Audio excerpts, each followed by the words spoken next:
Welcome to Sweet Life Beat Life. We hope this video helps. You begin by making sure your iPhone 13 has current iOS and at least a small amount of free storage so shots save reliably. Open the camera app and immediately swipe to portrait mode. This activates depth algorithms.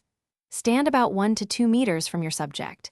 This is the sweet spot for the dual camera system. Tap the subject on screen to lock focus and exposure because accurate focus helps the depth map. Once done, decide whether live photo adds motion you want. Now compose your shot and refine the look. Choose a portrait lighting preset by swiping along the bottom, natural, studio, stage, and more, because each affects contrast and background separation differently. Tap the F icon to reveal depth control and slide it to increase or decrease background blur. This simulates aperture changes and alters perceived distance.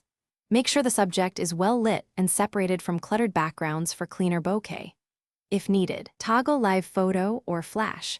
These small choices change final image quality. When you're ready, press the shutter evenly. Use the volume button or a tripod for sharper results when needed. After capture, open the photo in Photos and tap Edit to fine-tune depth and portrait lighting. You can reduce or increase bokeh and change lighting style after the fact. If you notice haloing or incorrect edges, move your subject slightly farther from the background, improve lighting, or retake the shot from a slightly different angle. These fixes resolve most depth mapping errors quickly. Thanks for watching. Consider subscribing if we helped you.